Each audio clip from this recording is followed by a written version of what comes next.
The Strange Girl in the Woods. It was a quiet night in a small town near the forest, where the trees stood tall like silent giants, and the wind moved through the leaves with a soft whisper, and in that silence John sat alone in his small wooden cabin, near the edge of the woods, drinking warm tea and listening to the old radio playing soft music that crackled now and then. With static, John was a simple man with a kind heart who lived alone since his wife had passed many years ago, and he found peace in the quiet life away from the noise of the city, and he spent most of his days reading old books, fishing by the river, or walking through the woods that he knew better than anyone. But this night something felt different, and the sky was too quiet and the air too still, and then it happened. A loud sound like thunder ripped through the sky, and a flash of blue light lit up the forest as if lightning had struck the ground, and John stood up, spilling his tea on the floor, and rushed outside. His heart beating fast, he looked up and saw a trail of smoke falling from the sky and disappearing into the woods behind his cabin, and without thinking he grabbed his flashlight and ran toward the smoke with nothing but worry and curiosity in his heart. The forest was dark and cold, and every step made the leaves crunch under his boots, and strange noises came from the trees, and his flashlight flickered once then again, but he kept going deeper and deeper into the woods. After walking for 10 minutes, he saw something glowing behind the bushes, and his eyes widened as he moved closer and slowly pushed the branches aside. There, lying on the ground, was a small figure, not human and not animal, with soft blue skin and glowing eyes that stared at him with fear and confusion. And the girl looked no older than 10, and she wore clothes that looked burned and torn, and strange symbols glowed on her hands like tattoos made of light. John froze for a second, not sure what to do, but then he saw her shaking and holding her arms like she was cold and scared, and he knelt down and said in the softest voice he could manage, "Hey, it's okay, I won't hurt you, all right? Can you understand me?" The girl didn't speak and only looked at him with wide eyes, and then slowly nodded, and her body trembled, and John saw a small cut on her forehead and dirt on her face, and he reached into his coat and pulled out a clean handkerchief and gently wiped the blood away. "Come on," he said, "let's get you out of here." And he lifted her in his arms, and she was light as a feather and didn't resist. As he carried her back to the cabin, he looked once over his shoulder at the crash site and saw a strange piece of metal glowing softly under the moonlight, but he decided to leave it there for now. Back in the cabin, he wrapped her in a warm blanket and gave her some water, which she drank quickly like she hadn't had any in days, and he made her some soup, and she looked at it with curiosity and then slowly began to eat, and for the first time she smiled a little. John sat across from her, watching her carefully and wondering where she had come from and what had happened to her and who she really was, because deep down he knew this girl was not from here and not from anywhere near. He asked her name, but she just looked at him quietly and then pointed to the stars outside the window and said one word in a soft voice. "Lena, Lena," he repeated and smiled. "Well, Lena, you're safe here." That night, as she slept on the couch wrapped in warm blankets, John sat in his chair thinking about everything and wondering what he had just brought into his life. And then he noticed something strange. As she slept, the symbols on her hands began to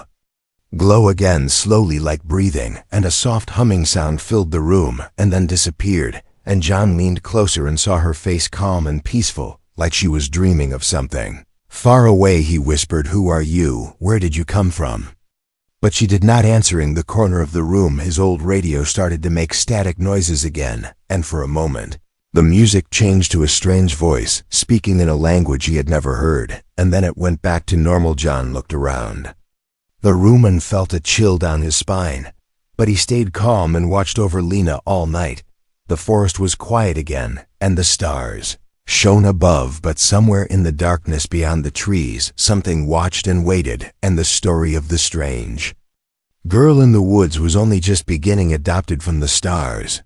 The morning sun rose slowly over the quiet forest as golden light touched the wooden cabin, and the trees whispered with the wind, and inside the small house, the strange girl named Lena opened her eyes with calm silence and looked around with curiosity and wonder in every Corner John was already awake, sitting near the fireplace making tea and watching the girl from the corner of his eye, and he still could not believe what had happened last night, and how his life had changed in just one moment, and how a creature from the stars now rested in his home, wrapped in one of his old blankets. Lena sat up slowly, her blue skin glowing faintly in the sunlight, and she looked at John and then at the warm mug in his hand and pointed toward it like she wanted the same, and John smiled and nodded and made her a cup and gave it to her, carefully watching her small fingers wrap around the mug as steam rose into the air. She took a sip and closed her eyes for a second, and then opened them with a small smile that made something warm move inside John's chest, and he had not felt that feeling in many years, since the day he had lost everything he once held close. Time passed slowly in the cabin, and days turned into weeks, and Lena stayed with John like a silent shadow, always watching, always learning, always listening, and she barely spoke. But her eyes said more than words ever could, and her actions were filled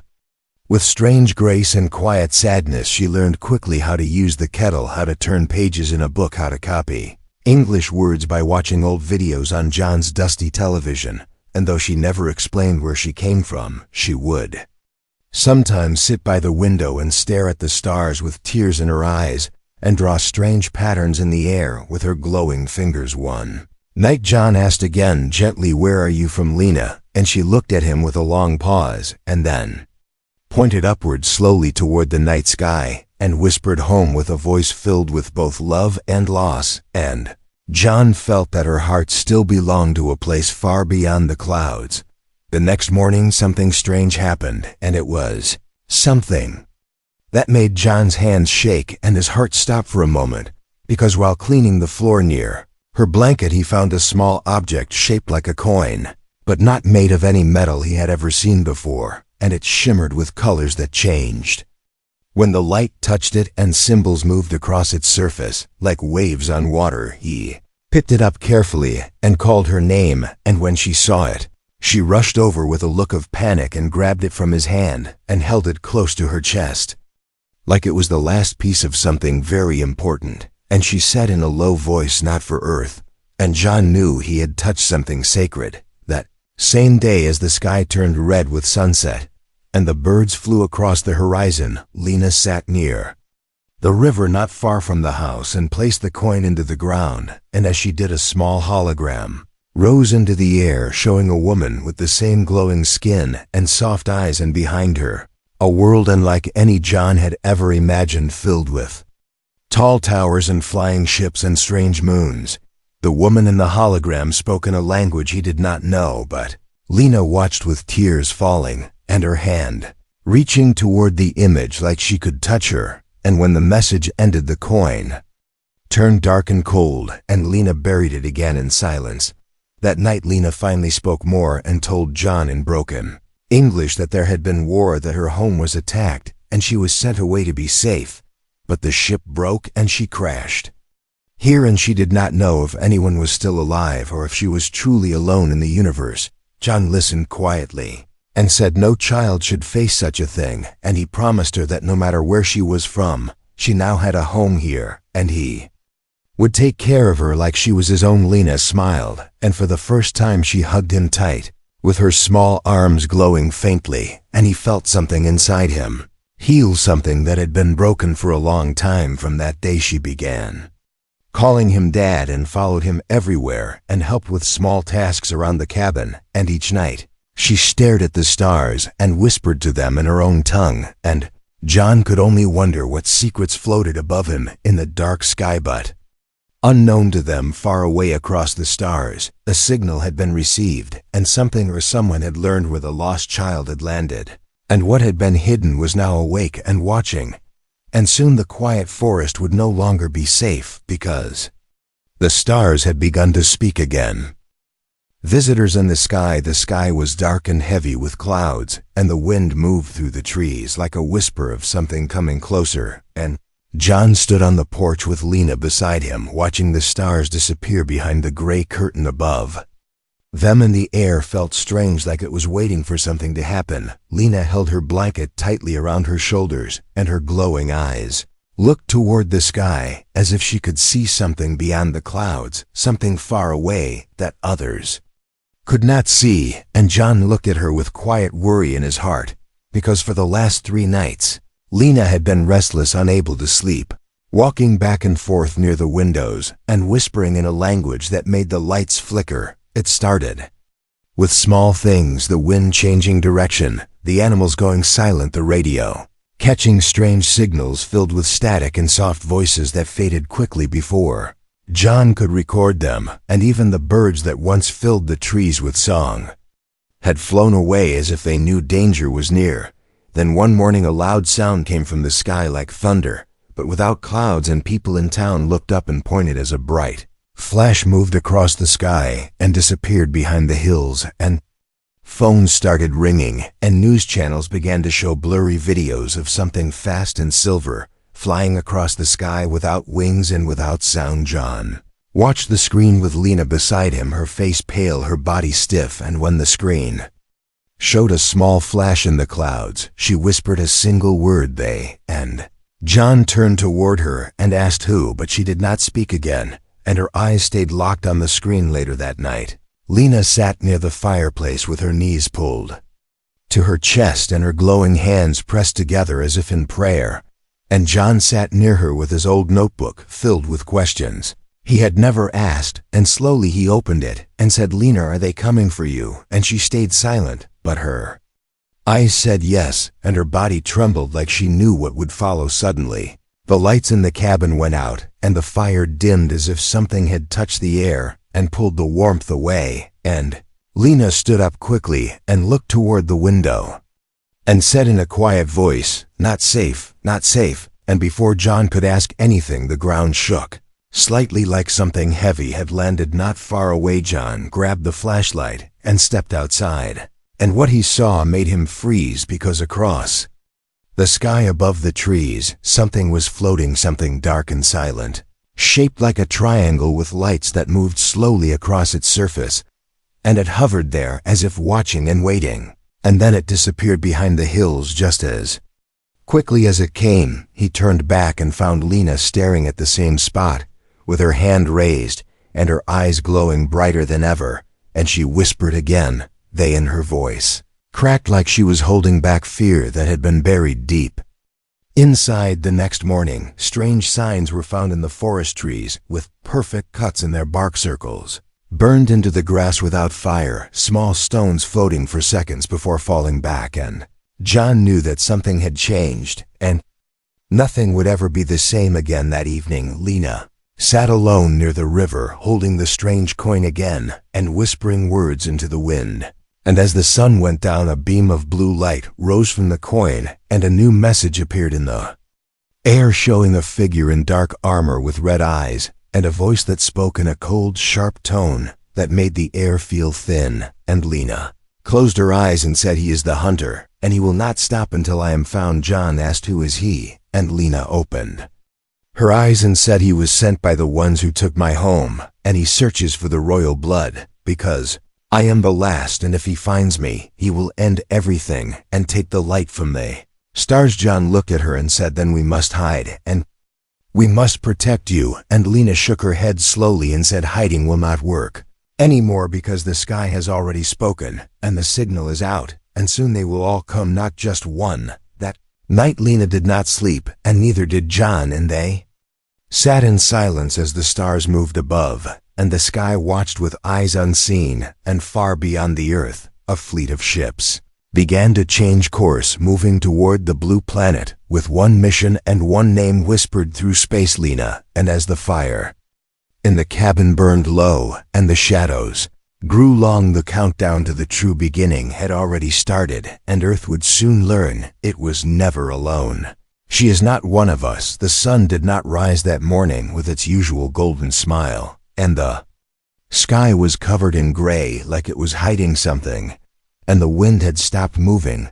as if it was afraid to carry news from the sky. And inside the wooden cabin, John sat at the table staring at Lena, who stood near the window looking at the clouds. like she was waiting for something to come through them. For 3 days the strange ship had not returned. But the signs around the forest had grown louder and deeper, and animals no longer came near, and birds had stopped singing, and even the trees stood still like statues made of silence, and the earth itself seemed to be listening. John wanted to believe that it was all just fear and confusion, but deep inside, he knew something was coming, something old and powerful, something not from this world. And each time he looked at Lena, he could see in her glowing eyes that she already knew what it was. That afternoon, a car arrived from town carrying a visitor, an old friend of John's named Ellis, who had once worked with government satellites and now lived alone with his dog and radio equipment. And he had seen something on his monitor, a pattern, a message not human and not random, and he had come to show John what he believed was a warning. Ellis walked into the cabin holding a small black device and played a sound that made Lena cover her ears and step back like it hurt her. And the sound was like a heartbeat mixed with thunder and a whisper, and it repeated every few seconds with the same rhythm. And when the sound stopped, Lena looked at the device and said in a low voice, "They are calling the hunter, and now he knows where I am." Ellis looked at her with wide eyes and then at John, who nodded slowly and said, "She is not from here, and she is not like us." And Ellis stepped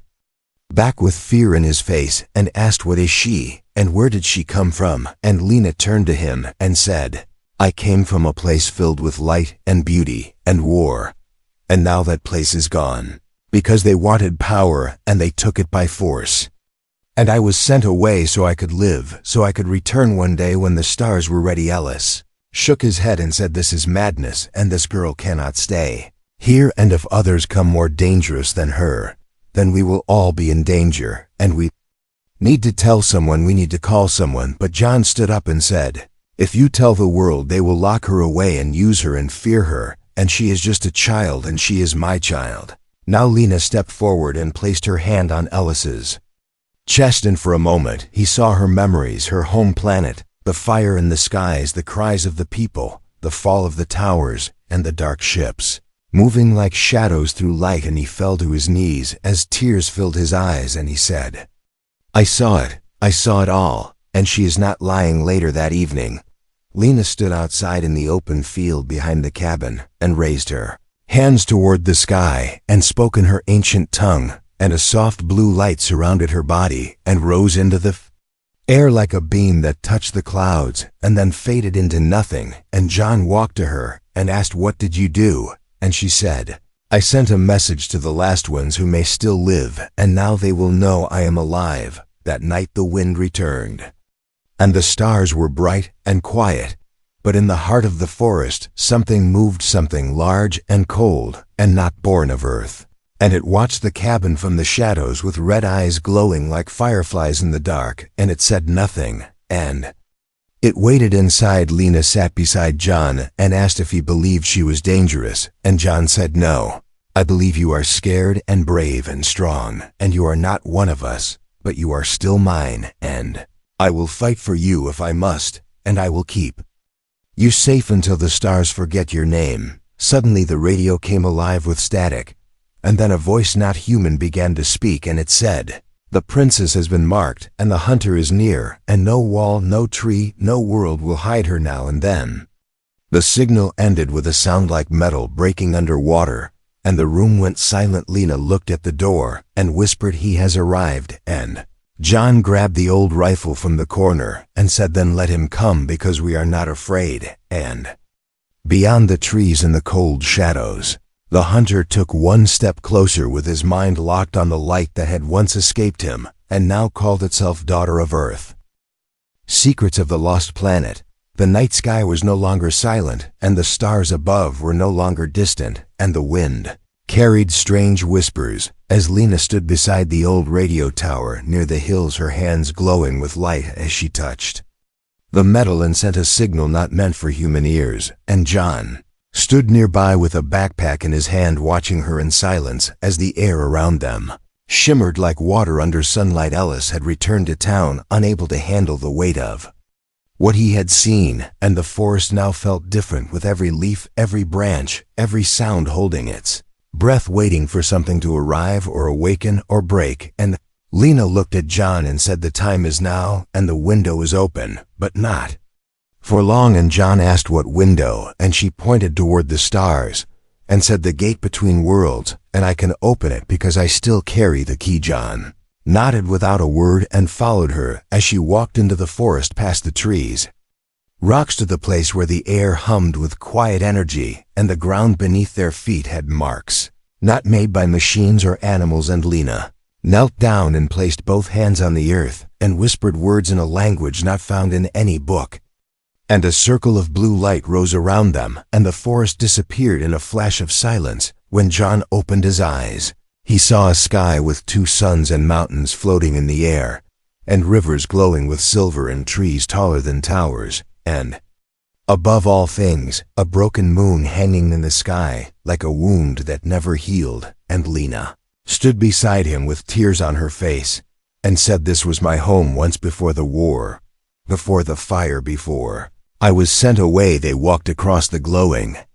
land where broken cities rested in silence, and stone statues of strange beings stood half buried in dust and time, and Lena touched one with care and said this was the temple of truth, and this was where my mother spoke to the stars and asked them to protect me and send me far away when the shadows came. They reached a high cliff and looked down upon a large crater where a palace once stood, and now only ruins remained, with metal pieces floating above the ground like they were frozen in a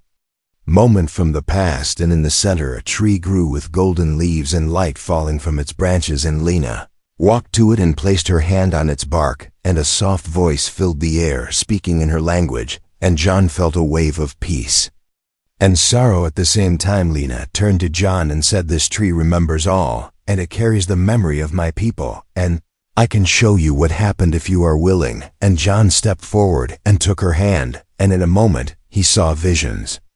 in the air of ships falling from the sky, of towers burning, of people running, of a dark figure in armor with eyes like fire leading an army without faces, and of a baby wrapped in light sent through a gate that closed behind her forever. The visions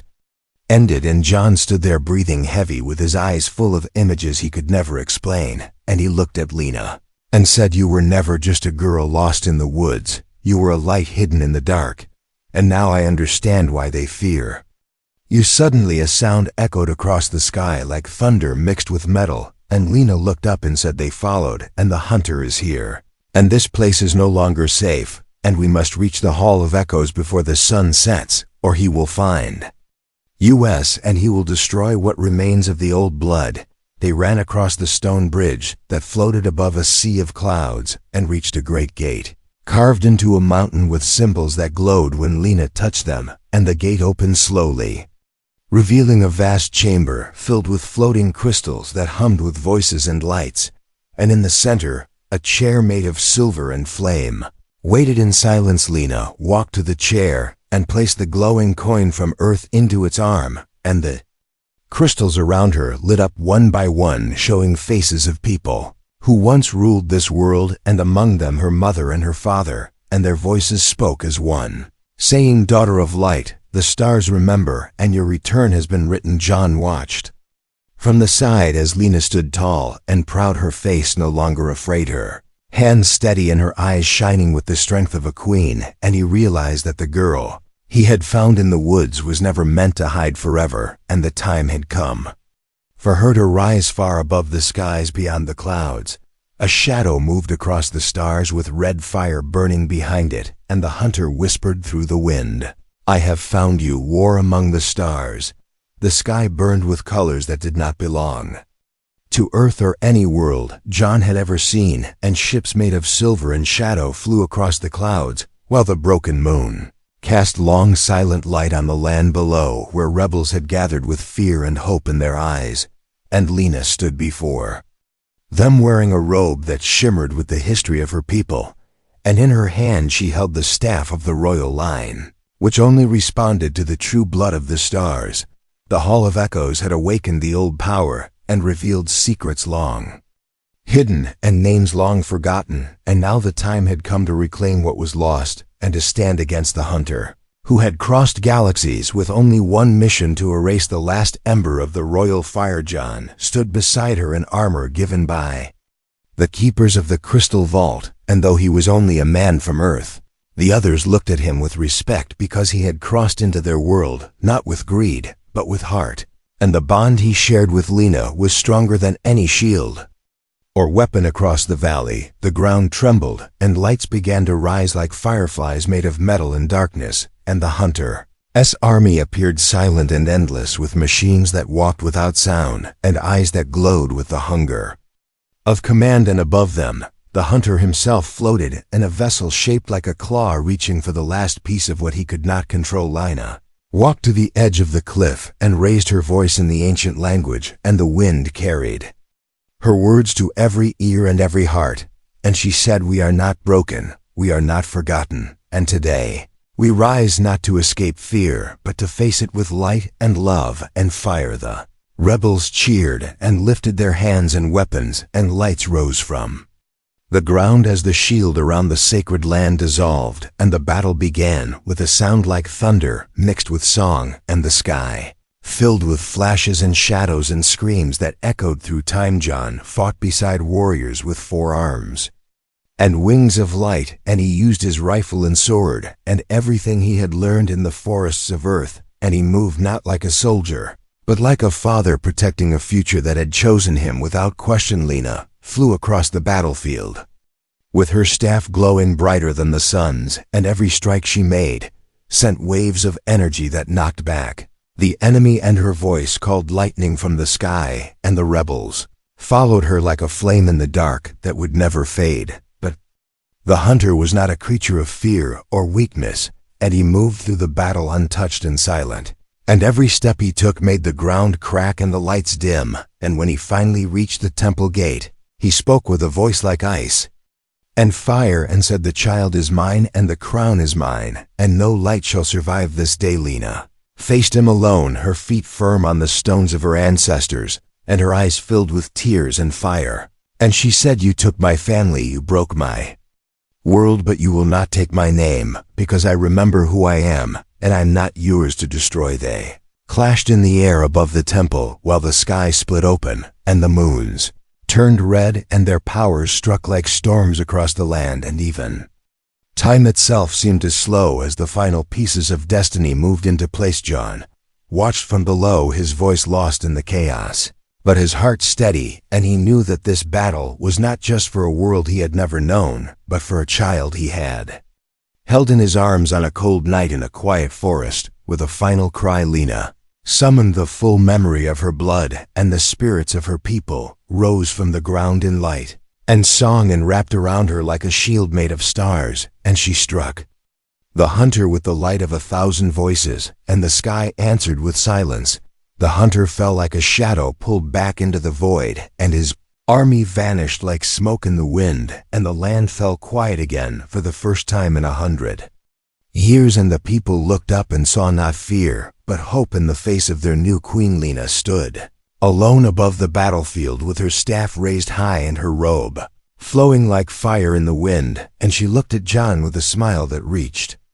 through galaxies, and he walked to her without words, and they stood side by side, not as alien and human, but as father and daughter of a new age. Far above, the stars turned again and whispered of peace and rebirth, and the lost princess who came home, not with war, but with love.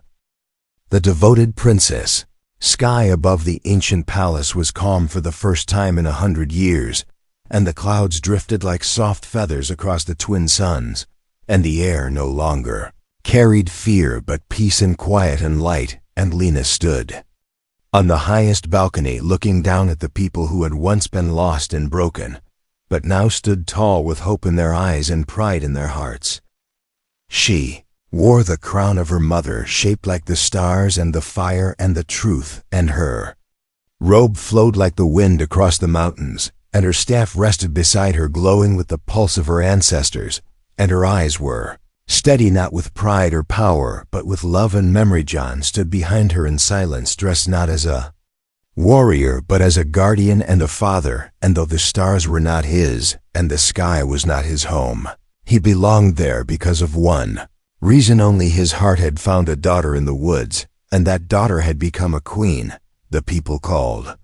her name with voices that echoed through the golden halls and the silver towers. Lena of the light, Lena of the stars, Lena the last flame, and she raised her hand, and the city fell silent, not out of fear, but out of respect, and she spoke with a voice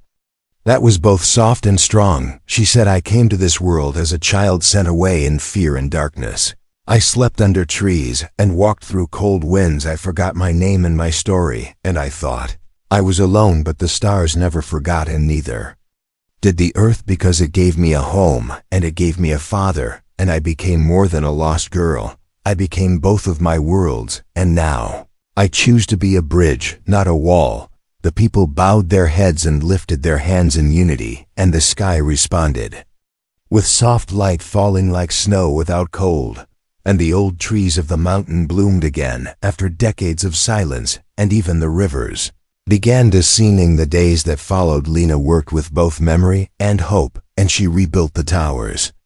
not for power but for healing, and she opened the gates of the palace to the forgotten, the broken, the lost, and she listened to the stories of the old rebels and the quiet farmers and the orphan children, and she remembered every name. John became the first ambassador between Earth and this world, and though he missed the trees and the tea and the birds of his small cabin, he found a greater purpose in walking beside his daughter and helping her speak to the stars as one of their own. He taught them how to plant earth crops in alien soil, and how to build cabins from strong wood and stone, and how to laugh over tea, even when the sun had two faces and the moon was broken. And slowly the two worlds began to understand each other, not as strangers, but as family. One day, Lena walked alone to the tree of memory, where the last battle had ended, and she sat under its golden leaves and listened to the wind and the silence, and she placed her hand on its bark and said, "I miss you, Mother. I miss you. Father, I hope I have made you proud." The wind answered not with words, but with warmth, and the tree glowed softly, and its leaves fell around her like a blessing, and she closed her eyes and saw a vision of her home when it was whole, and her people when they were free, and her parents smiling as they placed her in the pod that would carry her across stars. John joined her and sat beside her on the grass and said, "I think they are proud, and I think the stars are smiling." And she looked at him with tears in her eyes and said, "I am proud too, because I had the chance to love twice, once by birth and once by fate." They stayed there until the night came and the stars returned, and the sky no longer looked like a place of danger, but of wonder and connection. And stories still to come. Years passed, and the legend of the devoted princess spread across galaxies, and her name was written in songs and carved in walls, not because she had power, but because she had heart, and she had chosen love over fear and truth over silence. And on one quiet evening under the twin suns, Lena stood before a new group of children born of both Earth and her own world, and she told them the story of how she once fell from the sky and was found by a man in a wooden cabin who gave her soup and a name and a home, and how that simple act of kindness lit a fire that changed the stars. She looked up one last time and whispered, "I am not lost anymore. I am not just from one place. I am the daughter of Earth and the flame of the stars. I am home." And the stars blinked in answer like old friends, saying, "Welcome back."